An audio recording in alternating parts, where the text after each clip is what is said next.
अस्सलाम वालेकुम, आप देख रहे हैं हो क्या रहा है। मैं हूं फैसल अब्बासी, मेरे साथ मौजूद हैं आरिफ निज़ामी साहब। बहुत शुक्रिया निज़ामी साहब आपका।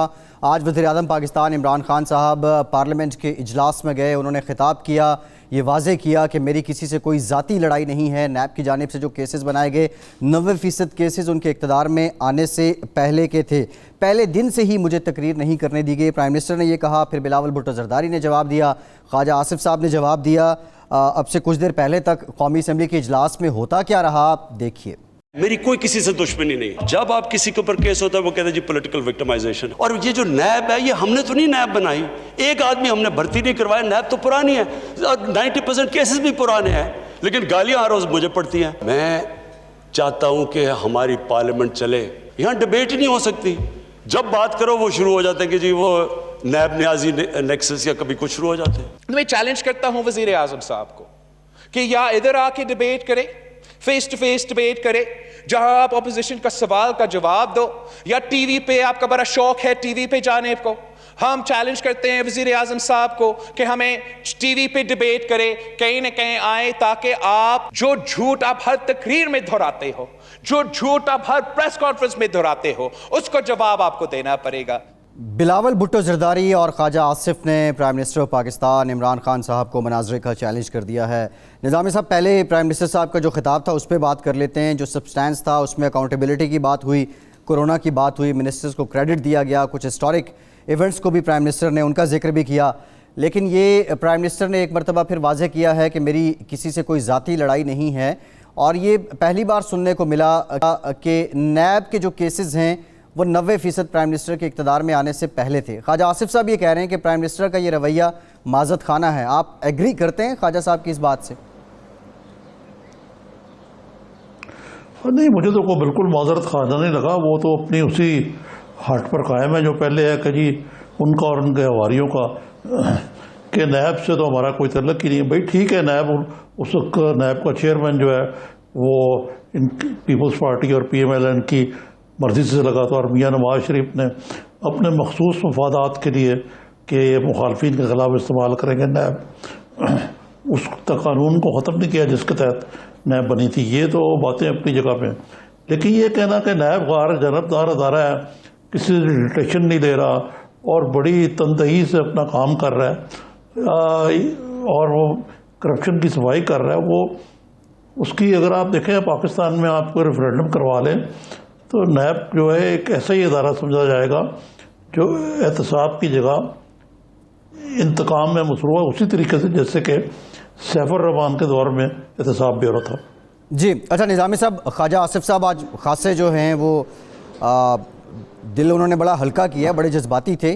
कल उनकी नैब में पेशी भी है, तो कहीं एक गिरफ्तारियों का मौसम बड़ा ऑफ एंड ऑन यहाँ चलता रहता है, कहीं ऐसा ना हो कि पेशी से पहले ही उनका आखिरी खिताब हो। वो नहीं, वो जी वो तो ऐसे ही होता है कि वो बुलाते हैं कि जी चाय पिए, ये सवालनामा लें और अंदर हो जाए जी। लेकिन आज ख्वाजा आसिफ साहब ने कुछ वज़ीर आज़म ने मज़ीद को तारीखी हक़ाइक़ मसलन मुग़लिया दौर के ज़वाल के बारे में, वो तुर्की में जो थी उस सल्तनत उसके बारे में तारीखी हक़ाइक़ को कुछ तोड़ मरोड़ के मसक के पेश किया, जो ख्वाजा आसिफ नाम ने उसको दुरुस्त कहा। लेकिन ख्वाजा आसिफ ने एक सही पॉइंट आउट किया कि उसामा बिन लादेन जो है वो शहीद है। भाई ये उसामा बिन लादेन जो है ठीक है, अच्छा, और अगर उस मामले में कोई ये जरदारी साहब की बिला वक़्त से नहीं हुआ था तो उस वक्त की फौजी की आदत से पूछा जाए करके कियानी साहब कहते हैं कि हमें इसका इल्म नहीं था। जो भी था उस शख्स को शहीद कहना जो पाकिस्तान में दहशत गर्दी का मोहरक है। आप उन लोगों से पूछें जो दहशत गर्दी का शिकार हुए हैं, यानी उनके ज़ख्मों पर नमक पाशी छिड़कने के मुतरादिफ है उसामा बिन लादेन को शहीद करना। जी ठीक है निज़ामी साहब, आज नून लीग ने फिर हमने देखा कि बिलावल भुट्टो की पैरवी की। पहले बिलावल भुट्टो ने मनाजरे का चैलेंज किया, ख्वाजा आसिफ साहब ने भी मनाजरे का चैलेंज कर दिया। और जो कोरोना को लेके प्राइम मिनिस्टर ने क्रोनोलॉजी बयान की, उन्होंने कहा कि मेरी कोई भी स्टेटमेंट जो है उसमें तजाद नहीं है। फिर लॉकडाउन से मुतालिक भी उन्होंने बात की। आज सुप्रीम कोर्ट में भी एक रिमार्क सामने आए, चीफ जस्टिस ने ये कहा कि प्राइम मिनिस्टर एक सूबे के वज़ीर आला को आमिर कहते हैं, और क्या विफाक की और विफाकी हुकूमत की सूबा सिंध में रिट नहीं है। अब इस तरह के मामलात और ये लॉकडाउन का जो सिलसिला था, जो सारी ये बहस चलती रही, कौमी असम्बली में तो ये अभाम दूर हो जाना चाहिए था। आपको क्या लगता है, ये क्लियर हो गया या मजीद बढ़ गया? ये देखें, ये तो वो ठीक कहते हैं कि कोई तजाद नहीं है। प्राइम मिनिस्टर अब शुरू से कहते आ रहे हैं कि मैं लॉकडाउन के हक जी में नहीं हूं। निजामी साहब, आप बात अपनी कंटिन्यू करें। सदाकत अली अब्बासी साहब पीटीआई के रहनुमा हैं, उन्होंने हमें ज्वाइन कर लिया है। इसके साथ ही साथ पाकिस्तान पीपल्स पार्टी से चौधरी मंजूर साहब ने भी ज्वाइन किया। आप दोनों का बहुत शुक्रिया। जी निजामी साहब, मैं ये कह रहा था कि नहीं, प्राइम मिनिस्टर तो कंसिस्टेंट है, लेकिन जो पॉलिसी है वो कंसिस्टेंट नहीं है। कभी स्मार्ट लॉकडाउन होता है, कभी पार्शल होता है, कभी वो सिलेक्टेड या सिलेक्टिव लॉकडाउन होता है। तो इस नीम पॉलिसी की वजह से हमारे वो जो पॉलिसी है ना, वो हमारी कौम जो है 100 जूते और 100 प्याज भी खा रही है कोरोना वायरस के हाथों। जी ठीक है निजामी साहब, अब्बासी साहब से जान लेते हैं। अब्बासी साहब बहुत शुक्रिया आपके वक्त का। अब्बासी साहब, ख्वाजा आसिफ साहब ने कहा है कि पाकिस्तान। अब्बासी साहब। जी निजामी साहब, जी मैं सलाम अर्ज कर रहा हूँ। जी जी जी जी जी मैं ज़रा ये अब्बासी साहब से जानना चाह रहा था कि ख्वाजा आसिफ साहब ये फरमा रहे हैं कि कोरोना की पॉलिसी की वजह से हालात बड़े गंभीर हैं और पाकिस्तान ने अब कोरोना एक्सपोर्ट करना शुरू कर दिया है। रुपए की कदर में इजाफा हुआ तो वैसे तो एक्सपोर्ट्स बढ़नी चाहिए थी, लेकिन आपकी हुकूमत कोरोना एक्सपोर्ट कर रही है, क्या कहेंगे इस पर? बहुत शुक्रिया जी फैसल साहब, बहुत शुक्रिया निज़ामी साहब, आपको वालेकुम अस्सलाम भी आपने सलाम किया। देखें, बड़ी बदकिस्मती की बात है कि पूरी दुनिया इस वक्त इस वबा का शिकार है और पाकिस्तान का एक कमज़ोर मईशत, कमज़ोर निज़ाम सेहत और कमज़ोर एक मुआशरा जिसकी कमज़ोरी की बहुत सारी वजूहात हैं। आज वो लोग जो इसको कमज़ोर करने वाले हैं वो ही खड़े हो के इस वबा के टाइम पे अगर सियासी बातें करेंगे, सियासी पॉइंट स्कोरिंग करेंगे, इसकी बजाय कि वो कोई अच्छा मशवरा दें, कोई अच्छी बात करें, कोई कंस्ट्रक्टिव बात ना कभी बजट पे हमने सुनी, ना कोई तामीरी बात इस कोरोना पे सुनी, सवाए सियासत की बात है। तो जो आपने हवाला दिया वज़ीर आज़म का, वज़ीर आज़म समझते थे कि हमारे पास हेल्थ की जो एडवाइस है हेल्थ एक्सपर्ट्स की, वो ये थी कि बिल्कुल लोगों का रब्ता ख़त्म कर दें, कांटेक्ट ख़त्म कर दें, बंद कर दें, लॉकडाउन कर दें। और दूसरी तरफ जो लोग मुआशरे को समझते हैं, आपके सोशो इकोनॉमिक एनवायरनमेंट को समझते हैं, जो मईशत के एक्सपर्ट हैं, वो ये समझते थे कि शायद ये मुमकिन नहीं है पाकिस्तान जैसे मुआशरे के लिए। हमारे जो लीडर हैं जो हम समझते हैं कि वो सो कॉल्ड जिनके पास पाकिस्तान का एक्सपीरियंस नहीं है, वो आपको मिसालें देंगे न्यूजीलैंड की कि न्यूजीलैंड ने बड़ा अच्छा लॉकडाउन किया।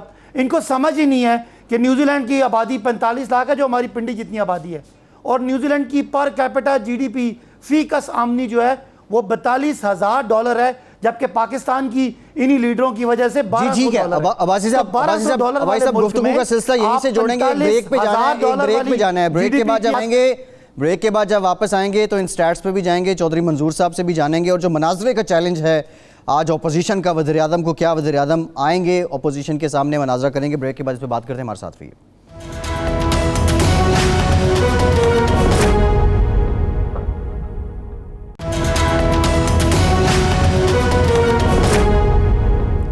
ब्रेक के बाद एक बार फिर से आपको खुशामदीद कहेंगे। निज़ामी साहब, आपकी तरफ आता हूँ। निज़ामी साहब, ये पार्लियामेंट के होते हुए अपोजिशन को मनाजरे का चैलेंज क्यों करना पड़ गया? जी ये हम अब चौधरी मंजूर साहब से पूछते हैं। चौधरी साहब अस्सलाम वालेकुम। जी वालेकुम सलाम निज़ामी साहब। ये बताएं कि ये आज एक मुनाजरे का चैलेंज बिलावल साहब ने भी दिया और ख्वाजा आसिफ ने दिया। ख्वाजा साहब पहले भी एक दफ़ा दे चुके हुए हैं। तो ये मुनाजरे की ज़रूरत है जब ये नेशनल असम्बली मौजूद है। प्राइम मिनिस्टर कहते हैं कि वहाँ सोए नैब न्याजी काट छोड़ के कोई बात ही नहीं करने देते, तो डिबेट ही नहीं हो सकती वहाँ पे। दूसरे वो कहते हैं कि नैब से हमारा तो कोई तल्लुक ही नहीं है, आप लोगों ने बनाई, आप लोगों ने चलाई, आप लोगों ने इसकी मौजूदा सरबराह को मुंतखब किया।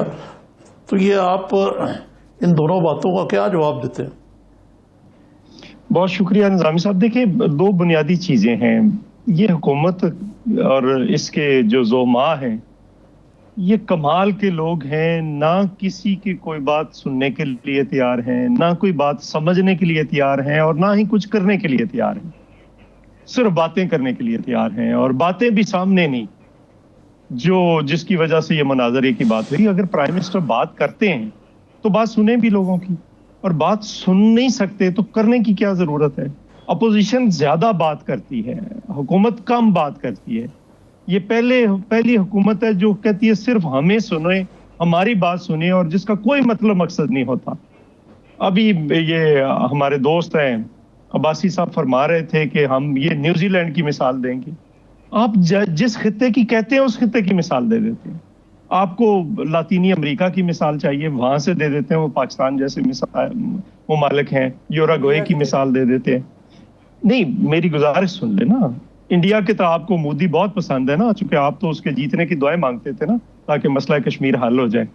सो इसलिए चलो इंडिया की दे देते हैं। इंडिया के अंदर एक केरला रियासत है, उसने बड़ा अच्छा कंट्रोल किया है, बाकी रियासतें नहीं कर सकी। वो फिर मिसाल दे देते, वियतनाम की दे देते हैं। वियतनाम की 10 करोड़ की आबादी है, 300 केसेस आए थे। चलो पाकिस्तान में अगर आपने कोई कंट्रोल किया होता, कोई पॉलिसी होती, किसी की बात सुनी होती, चलो हमारे डॉक्टरों की बात सुन लेते, हमारे साइंसदानों की बात सुन लेते, हमारे सियासतदानों की बात सुन लेते, आप मीडिया की बात सुन लेते। हमारी किसी की बात नहीं सुननी थी तो आप WHO की बात सुन लेते। क्या आप दुनिया के अंदर वाहिद लोग हैं जिनकी मुइशत है?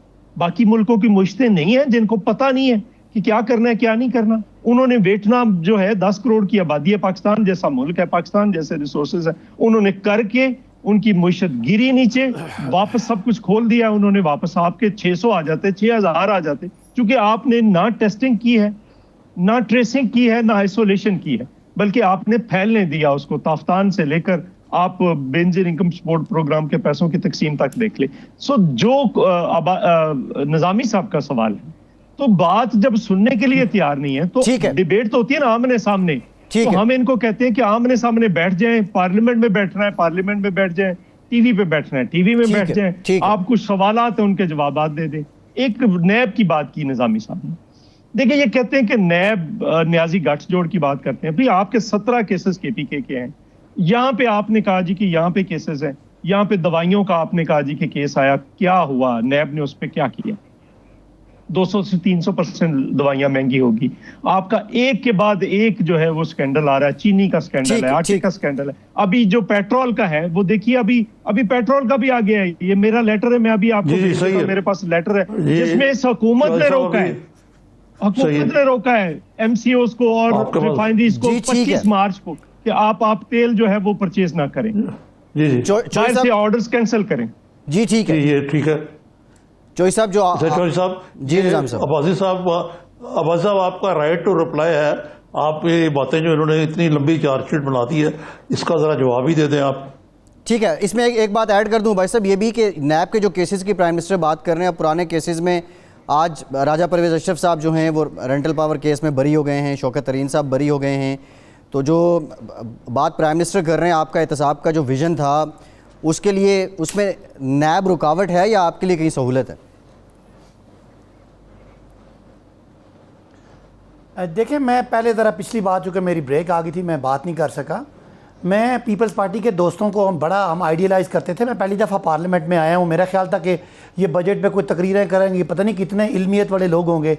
तो कल परसों मैं बैठा हुआ था तो वो इनके पटेल साहब जो मुराद सईद पे ज़ाती बातें, ऐसी कीचड़ उछालने वाली, ऐसी जैसे वो आपका कुछ स्टेज का ड्रामा होता है मज़ाहिया, उस तरह की बातें करने की के साथ साथ इनको ये शायद एहसास नहीं है कि इस वक्त 23% आबादी का सूबा इनके पास है।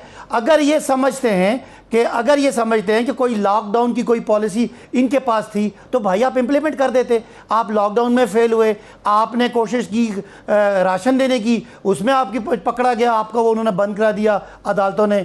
आपने यहाँ NCOC में बैठ के स्मार्ट लॉकडाउन और हॉटस्पॉट की बात आप करते हैं, सुनते हैं, मान लेते हैं और बाहर आके तकरीर कर देते हैं। आज अगर लॉकडाउन फेल हुआ है तो सिंध का फेल हुआ है। सिंध की आबादी के हिसाब से टेस्ट पंजाब के ज्यादा हैं और पंजाब और सिंध के केसेस बराबर होने का वाज़ेह मतलब है कि सिंध में कोई पॉलिसी नहीं है, आप फेल हुए हैं। फिर दूसरी बात ये कि आप 15 चौधरी साहब सुन लेना, मैं आपकी बात सुनिए, चौधरी साहब आपकी मैंने बात सुनी है, मेहरबानी करें सवाल सुन ले। पता आपने मेरी पहले भी बात नहीं करनी थी ना। ठीक है भाई साहब, आप कंटिन्यू करें, बात मुकम्मल फिर बोलिएगा, फिर मेरा टाइम दीजिएगा। तो कहने की बात है कि आपकी करना और कहना और, यहां बैठ के आप ऐसे तकरीर कर रहे हैं जैसे आपके पास कोई इख्तियार नहीं है। एक सबसे फेल्ड सूबा चलाने के बाद 13 साल के बाद कोई हेल्थ सिस्टम वहाँ नहीं है। आपको अगर लॉकडाउन वो आपका कामयाब होता तो केस ना फैलते। वज़ीर आज़म पहले से ही स्मार्ट लॉकडाउन की बात कर रहे थे। आज पिछले एक हफ्ते का डाटा बता रहा है कि स्मार्ट लॉकडाउन एक इफेक्टिव अप्रोच है। आपका जो इंडिया है जहाँ की आप बातें कर रहे हैं वो 5 लाख केसेस हैं, उन्होंने बंद किया, आपकी तरह लॉकडाउन किया, वो फेल हुए, उनकी मईशत में भी उनका गुर्बत भी बढ़ गई। जबकि पाकिस्तान ने हेल्थ के एडवाइज़र्स और इकॉनमी के एडवाइज़र के दरमियान एक मिला जुली बात की और वो हॉटस्पॉट को लॉकडाउन करने की बात की, जो आज अल्लाह ताला के फजल करम से कामयाब भी है। और जो आप हमें 77 लाख केसेस और 22 लाख केसेस की स्टोरी सुना रहे थे, अल्लाह का फजल है कि पाकिस्तान में अभी ये वबा कंट्रोल में है। गो के हमारे सूबाई हुकूमतों का उतना SOPs पे उन्होंने इम्प्लीमेंट नहीं किया, जब इम्प्लीमेंट करेंगे तो इंशाल्लाह ये पॉलिसी कामयाब भी है, दिहाड़ीदार अपना रोजी भी कार है। और जो आप बेनजीर इनकम सपोर्ट स्कीम की बात कर रहे हैं जिसमें आपने 8 लाख लोग जाली डाले हुए थे, ठीक है भाई साहब, उसकी बुनियाद पे वो 44 लाख वो थे। भाई साहब एक ब्रेक लेते हैं, 60 लाख लोगों को जो साहब ये राशन पहुंच चुका है। जी ठीक है, एक ब्रेक लेते हैं और ब्रेक वापस आएंगे तो कुछ इससे मुतालिक भी बात करेंगे। लेकिन PTI के अंदर PTI के रहनुमा फॉरवर्ड ब्लॉक की बात कर रहे हैं, फॉरवर्ड ब्लॉक होने का इंकशाफ कर रहे हैं, ये कहानी क्या है? ब्रेक के बाद इस पर डिस्कशन करते हैं। हमारे साथ भी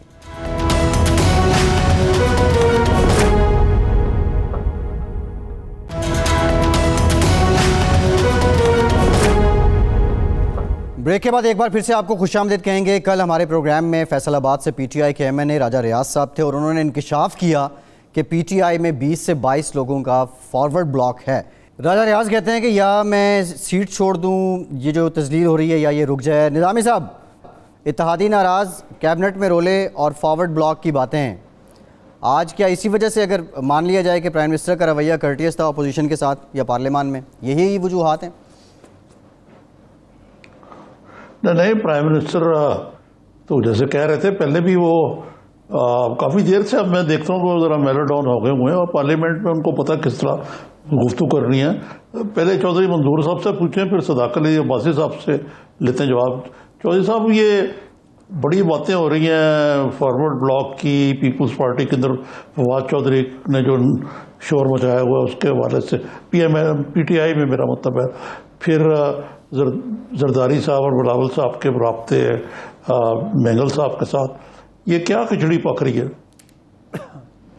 निज़ाम साहब, पहले मैं 2 छोटे पॉइंट्स मैं आपको और अपने गुजारिश करना चाहता हूं कि प्रोग्राम के आखिर पे ज़रा मुझे बता दीजिए कि अपने जो आपके लोग हैं, स्टाफ के लोग, उन्हें कहें कि अगर तो पंजाब की आबादी के एतबार से टेस्ट ज़्यादा हैं पंजाब के अंदर सिंध से, तो मैं आपके प्रोग्राम में ऐलान करता हूं कि मैं कभी किसी टॉक शो में नहीं बैठूंगा। और अगर थोड़े हुए आबादी के एतबार से टेस्टों का, आपने ये तादाद में नहीं देखना कि तादाद किसकी ज्यादा किसकी थोड़ी, आबादी के एतबार से होगा ना। अब अगर पंजाब की आबादी 52% है या 55% है तो उससे एतबार से होना है। और अगर पंजाब के ज्यादा हुए तो मैं नहीं बैठूंगा, और अगर पंजाब के ज्यादा ना हुए तो फिर ये सदाकत अब्बासी साहब भी बताएंगे क्या करेंगे। एक बात। दूसरी बात ये है, मैंने नैब पे बात करनी थी। देखें, इनका इशू क्या है कि ये तो सारा जो आपने सवाल किया है कि वो कहते हैं ना कि कहीं की ईंट कहीं का रोड़ा, बानमती ने कुनबा जोड़ा। सो भानत भानत की बोलियां बोल रहे हैं। ये कोई किसी से उठाकर किसी पार्टी से उठाया हुआ है, कोई किसी पार्टी से उठाया हुआ है। सो ना मिजाज है, ना सुनने की सलाहियत है, ना समझने की सलाहियत है, ना मिजाज है। इत्तेहादियों को लेकर हम भी चले तो हमारे पास तो 125 वोट थे, इनके पास तो फिर मेरा ख्याल 156 वोट है या 155 है, मुझे नहीं एग्जैक्ट पता। सो हमें पता है इत्तेहादियों की क्या प्रॉब्लम्स होते हैं, किस तरह से उनको लेकर चलना होता है। हमारे पास तो 125 थे, हमने यूनानिमसली सारे लॉज पास करवाए थे, चूंकि नेगोशिएटेड सेटलमेंट की तरफ हम बढ़ते थे, हम कोई जबर के जरिए नहीं करते थे। अब इनके पास कोई रास्ता नहीं है, ना इनको पता है इत्तेहादियों को। झूठे वादे जिस तरह से लोगों के साथ किए हुए थे, उनसे झूठे मुआहदे किए हुए और लिखकर मुआहदे किए हुए। पहले मैंने कभी देखा नहीं था लिखे हुए मुआहदे। अब मुझे ये बताएं कि इनके अलाइज कह रहे हैं, हम तो नहीं कह रहे। मेंगल साहब क्या कह रहे हैं, शाहजैन भुगटी क्या कह रहे हैं, काफ लीग क्या कह रही है, MKM क्या कह रही है, सूबा महाज क्या कह रहा है, बाप के अंदर क्या खिचड़ी पक रही है, इनके अपने MNS क्या कह रहे हैं, इनके अपने वज़रा एक दूसरे के बारे में क्या कह रहे हैं, और फिर ये यहाँ पे बैठकर ये दूसरों को बातें सुनाते हैं। सो हमने इनको ये कहा है कि अगर जरदारी साहब ने कहा था ना, इनको आपको याद होगा कि हमने इनको नहीं गिराना, इन्हें ये अपने वजन से गिरेंगे, तो वजन से गिरना शुरू हो गए। इनसे खुश कौन है? ना अपने खुश है, ना बेगाने खुश हैं। चलो अपोजिशन को छोड़ दे, और बाकी भी पार्टी के अंदर जो मेजॉरिटी है वो नैबजादे हैं। कोई किसी वक्त में नैब का केस रहा है, किसी पे किसी वक्त का, वो इसलिए बोल नहीं सकते। तो ये सारी सूरत हाल है, इसमें कैसे लेकर चलेंगे चीजों को? और फिर अपोजिशन को कहते हैं हर चीज इन्होंने तबाह बर्बाद कर दी है। कोरोना के पीछे अब छुपने की कोशिश कर रहे हैं। कोरोना पे पॉलिसी क्या है, चलो अभी अब्बासी साहब बता दे। पीपल्स पार्टी ने वहां पे कंसेंसस किया, इन्होंने ट्रांसपोर्टर्स के साथ खड़े होकर इनकी जमात में प्रेस कॉन्फ्रेंस कर दी, ताजरों के साथ, उलमा के साथ, किसके साथ नहीं? उन्होंने वहां पे लॉकडाउन करवाया। और लॉकडाउन का क्या फर्क है? यानी 8 घंटे बाद बलूचिस्तान कर रहा है, 12 घंटे बाद KP कर रहा है, 16 घंटे बाद पंजाब कर रहा है, तो फेल सिर्फ हो गया सिंध का। ठीक है, ठीक है, ठीक है। अब भाई साहब, जी अब्बासी साहब,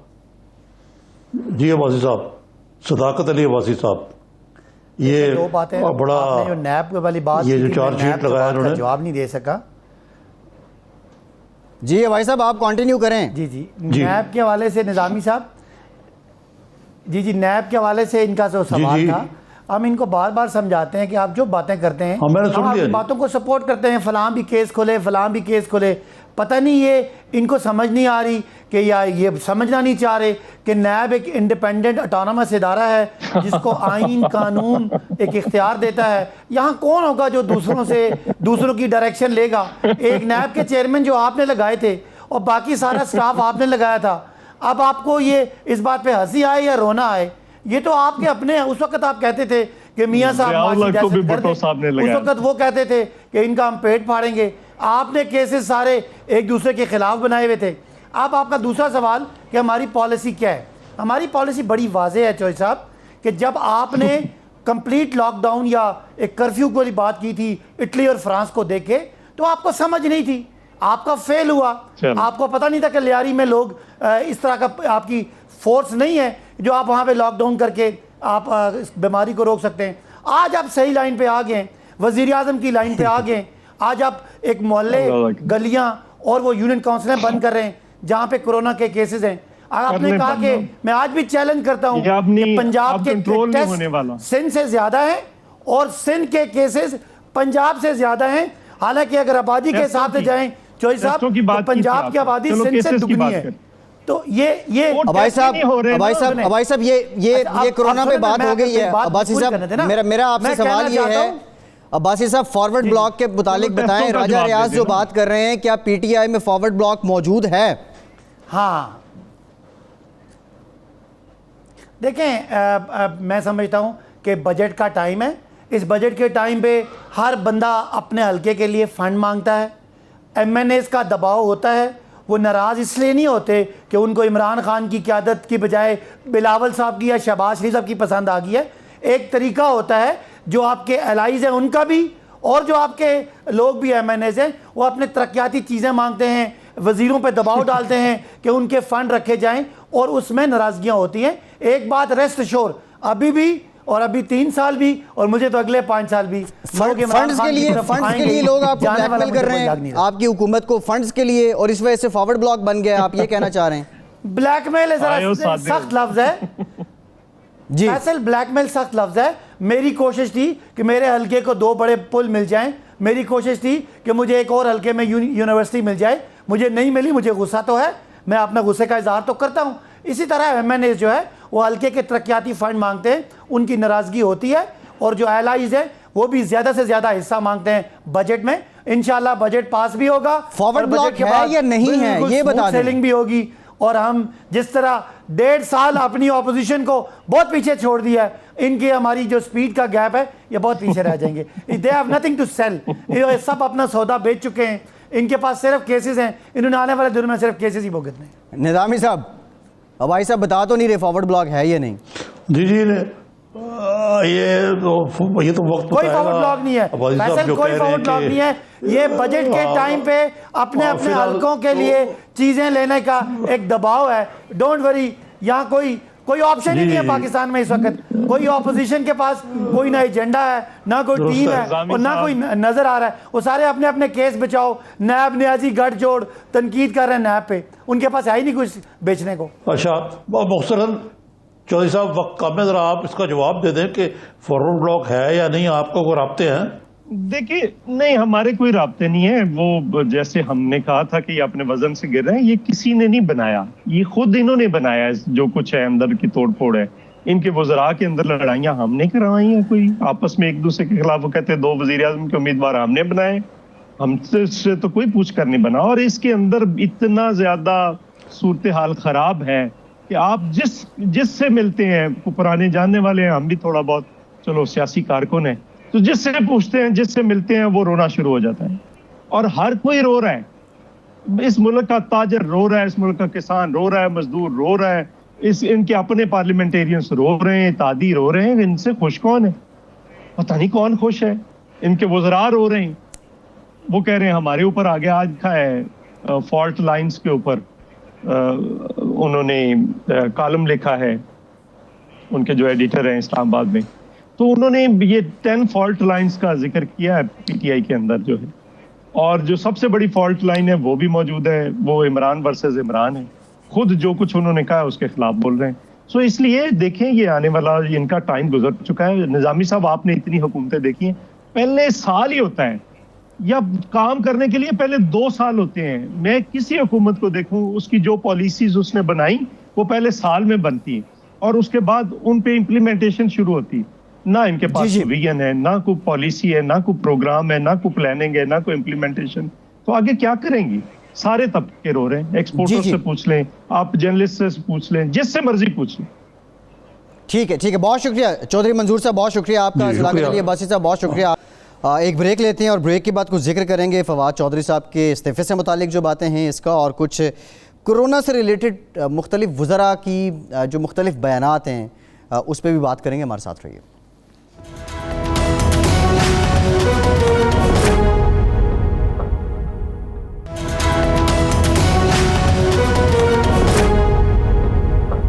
ब्रेक के बाद एक बार फिर से आपको खुशामदीद कहेंगे। आज एहतसाब अदालत ने एक फ़ैसला दिया जिसमें साबिक़ वज़ीर-ए-आज़म राजा परवेज़ अशरफ साहब और साबिक़ वज़ीर ख़ज़ाना शौकत तरीन साहब को बरी कर दिया गया। निज़ामी साहब, ये वक्त के सितम कैसे हैं? आज नून लीग भी एहतसाब का रोना रो रही है, लेकिन ये जो रेंटल पावर केस था इसको तो हवा देने वाली नून लीग थी, और फिर लोड शेडिंग पे नून लीग ने सियासत भी की, इलेक्शन भी विन किया।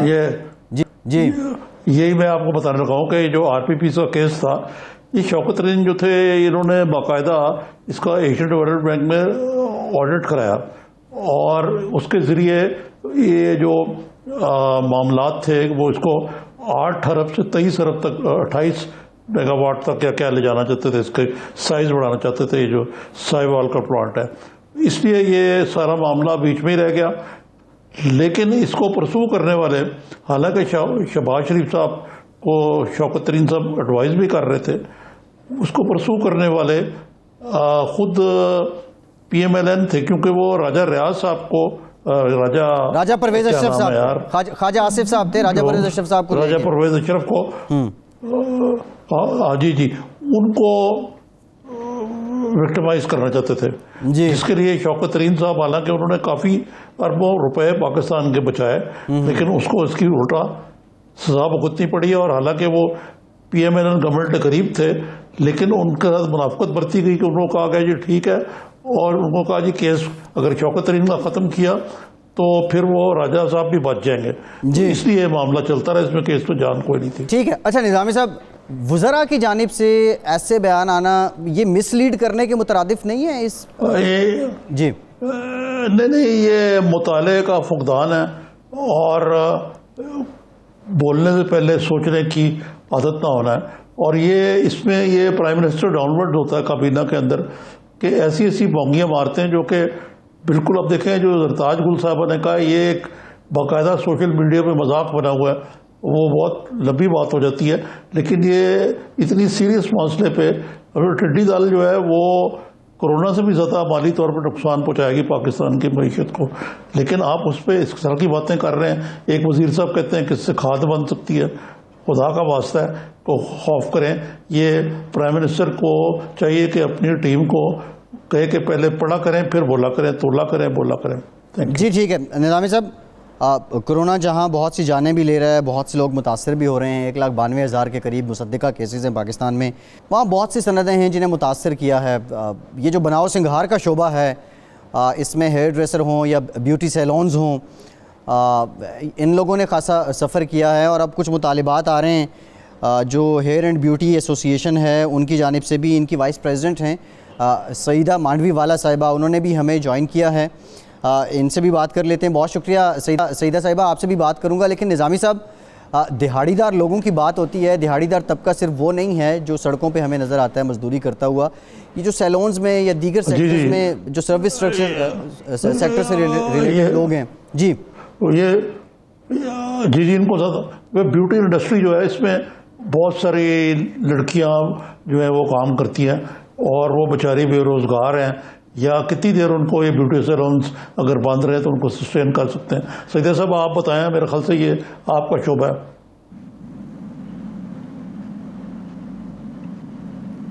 सईदा साहिबा, आपको आवाज़ आ रही है? जी अभी आ रही है। जी ये बता दें, अभी तक ये जो लॉकडाउन की वजह से आपका बिजनेस बंद है, नुकसान कितना हो चुका है और आपके पास सजेशंस क्या हैं और डिमांड क्या कर रहे हैं आप हुकूमत से? अच्छा, थैंक यू वेरी मच। पहले मैं on behalf of the hair and beauty industry in Pakistan मैं ये पेश करना चाह रही हूँ आपके सामने कि हम 4 महीने से बंद है। हम 4 महीने से सैलरी दे रहे हमारे स्टाफ, सारे स्टाफ को, किसी को हमने लेट गो नहीं किया है। हम सिंध हुकूमत से कुछ मांग नहीं रहा है, ना हम लोन मांग रहे हैं, ना हम कुछ सब्सिडी मांग रहे हैं। हम सिर्फ बोल रहे हैं कि आप हमारे से बात करें, डायलॉग करें। हम लोग को पता है कि हम नॉन असेंशियल बिजनेस है, क्योंकि अगर आपको नज़र आ रही है बाहर कोई अनग्रूम पॉलिटिशियन नहीं नज़र आ रहे, ना कोई टीवी एंकर अनग्रूम्ड हो रहा है, ना कोई सीईओ कंपनी के अनग्रूम्ड हो रहे, तो इसका मतलब है कि ये सर्विसेज कहीं ना कहीं से करवाते और चलते हैं। अच्छा, जब ये हम बात करते हैं विमेन लेड बिजनेसेस की, ये hair and beauty industry basically is a women's led business, और हम लोग ये भी समझते हैं कि हम विमेन को साइडलाइन किया गया है। जो हम एम्प्लॉय भी करते हैं वो लो इनकम ब्रैकेट के विमेन हैं, माइनॉरिटीज़ के विमेन हैं, और उनको जब हम स्किल एक सिखाते हैं ये भी एक डेली वेज अर्नर बन जाते हैं, क्योंकि ये सर्विस सेक्टर के बिजनेस में आते हैं। अच्छा, हम SRB भी दे रहे हैं, एक्साइज एंड टैक्स भी दे रहे हैं सिंध में, तो इसका मतलब है हमारी छोटी सी कंट्रीब्यूशन है, ठीक है ना? जी। तो मुझे ये पेश करना है कि as a woman for women and for the hair and beauty industry हम लोग को सेकंड क्लास सिटीजन्स की तरह क्यों ट्रीट कर रहे हैं? हमने लेटर लिखा है आपको, हमने बातचीत करने के लिए कोशिश किया, कमिश्नर साहब को अप्रोच किया, CM साहब को अप्रोच किया।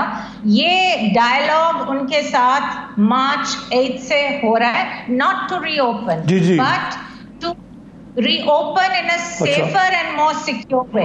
हमारी SOPs भी हमने आउटलाइन किए हैं, वो भी हमने भेजा है।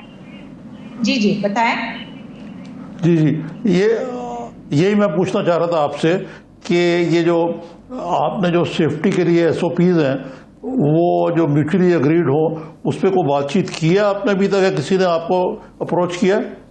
बिल्कुल हमने किया, हमने SOP सारे भिजवा भी दिया उनको, वो कमिश्नर साहब के पास भी गया हुआ है और CM हाउस पे भी गया हुआ है। मैं खुद एक मीटिंग में गई थी in the chamber of commerce के ग्रुप में CM साहब के साथ, हमने काफ़ी बड़ा ग्रुप था फ्रॉम डिफरेंट रिटेल सेक्टर्स। तो मुझे लगा कि being a woman and as a woman we were not taken seriously.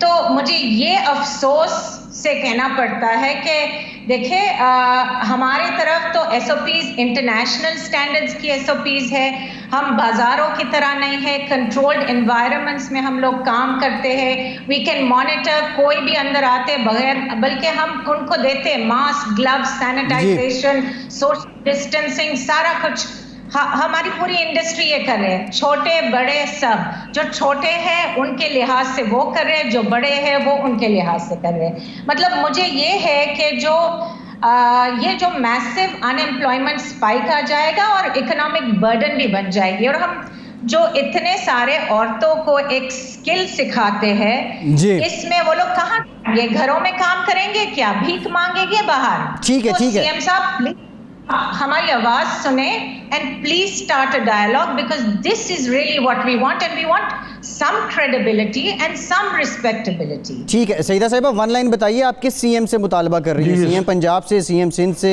CM KP से, कौन से सूबे के सीएम से, या सारों से?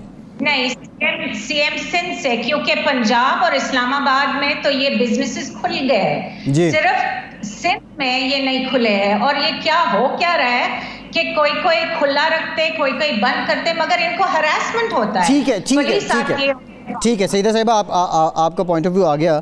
निज़ामी साहब आपकी तरफ मैं आऊँगा। प्राइम मिनिस्टर साहब जो बात करते हैं सर्विस इंडस्ट्री की, कि कोरोना से सर्विस इंडस्ट्री एक तरह से तबाह हो गई है, और दूसरा ये सीएम सिंध साहब से भी मुतालबा कर रही हैं। अब हमें कोई यूनिफॉर्म एसओपीज़ पे तो पाबंदी नज़र नहीं आ रही है, लेकिन जी नहीं, ये देखे ना, इसमें जो ये मोहतरमा ने कहा ना, ये अभी मुझे पंजाब का भी पता है कि यहाँ पे भी ब्यूटी सैलून्स को इजाज़त नहीं दी गई, और अगर कोई प्राइवेटली खुले हो तो और बात है, कोई तय नहीं हुआ इस चीज़ से। ये मेरा सवाल सिर्फ ये आपसे कि how many persons are involve in this industry all over Pakistan? सिर्फ आपने तो कराची या सिंध की बात की है, अगर पूरे पाकिस्तान, अगर आप सिंध में 5000 सैलून्स लेते हैं और उसके अंदर तकरीबन 5 से 15 एम्प्लॉयज होंगे, तो आप कैलकुलेट करें कि कितने लोग होंगे इसमें। वो दूसरी बात ये है कि जब ट्रेन्स खुल गई है, बसेस खुल गए, जहाज खुल गया, people are coming in coming out, तो वो कोरोना लेके पाकिस्तान में नहीं आते, कराची में नहीं आते। Is it only the salons that are giving corona to everybody? I mean, अगर आपको इतनी फिक्र है कि आप आए, आप चेक करें, आप हमारे पे पेनल्टी लगाए if we are not carrying it out, या हम लोग को बंद करवा दे, but at least please for the sake of the women of this country who are in this profession and who are employed, आप प्लीज उनको एटलीस्ट थोड़े दिनों हफ्ते में काम करने दे। पूरी दुनिया खुल गई है, देखो सब जगह खोल रहे हैं with SOPs। Why is it that we cannot open restaurants 24/7 deliveries कर रहे हैं 7 days a week? तो मतलब हमारे वर्चुअल हेयर कट या वर्चुअल कोई कलर हम नहीं दे सकते ना, इट्स इम्पॉसिबल। ठीक है सईदा साहिबा, आपका पॉइंट ऑफ व्यू आ गया। निज़ामी साहब, अब ये तो इनकी डिमांड है, और ये सिर्फ इस सेक्टर की डिमांड नहीं है, बाकी भी बहुत से ऐसे शोबे हैं जो सर्विस सेक्टर रिलेटेड हैं और जो अपनी डिमांड्स कर रहे हैं। अब लोग मज़ीद उलझाव हैं, कंफ्यूज हैं, लेकिन वो हुकूमत जो चाह रही है कि दिहाड़ीदार तबके को रिलीफ मिले, वो भी पूरी तरह तो नहीं मिल पा रहा है। इसका हल क्या नज़र आता है आपको निज़ामी साहब? नहीं, ये देखे ना, ये इमरान खान साहब तो कहते तो हैं कि बड़ा मुतासर हो रहे हैं, लेकिन अमली तौर पे मसलन ये एक सर्विस इंडस्ट्री है, और ये इसमें ज़्यादातर वो लोग हैं जो रिलेटिवली अपर मिडिल क्लास या मिडिल क्लास या पढ़े लिखे लोग हैं जो ये ब्यूटी सैलून पे जाते हैं। और इससे लेकिन जो इसमें जो काम करती हैं ख़वातीन, वो बेचारी बहुत ही लोअर तबके से तल्लक रखती हैं, माइनॉरिटी से भी काफ़ी हैं। तो ये एक मेरा ख्याल है कि प्राइम मिनिस्टर को हमदर्दाना तौर पे इनके मसाइल पर गौर करना चाहिए, और अगर वाकई उनका लॉकडाउन इतना स्मार्ट है तो फिर ये स्मार्टनेस का तकाजा ये है कि जो सैलून्स हैं और इस तरह के जो नीश सेक्टर्स हैं इकॉनमी के, मसलन रेस्टोरेंट्स को ही ले लें, why not open restaurants with the SOPs? जी ठीक है और मैं बस ये कहना चाह रही हूँ कि अगर मैं स्टेट बैंक की हेड होती तो शायद सीएम साहब मुझे मिल लेते, but unfortunately I am in the hair and beauty industry and perhaps that's why as a woman I am being sideline and not just me. हजारों औरतें जो इस इंडस्ट्री में है, एजुकेटेड है, पढ़े लिखे हैं, हमारे पास दूसरे भी डिग्रीज है, मगर हमने चूज किया कि ये इंडस्ट्री में आके एक चेंज लेके आए पाकिस्तान में, ताकि वो दूसरे जो लो इनकम ब्रैकेट ग्रुप से जो औरतें आते हैं जी ठीक उनको है, हमें ठीक है, सिखाए। ठीक, बहुत शुक्रिया सईदा मांडे, बहुत शुक्रिया आपके वक्त का। निज़ामी साहब, प्रोग्राम का वक्त खत्म हो गया, आपका भी शुक्रिया। आज के प्रोग्राम से इतने ही। फैसल अब्बासी को इजाज़त दीजिए।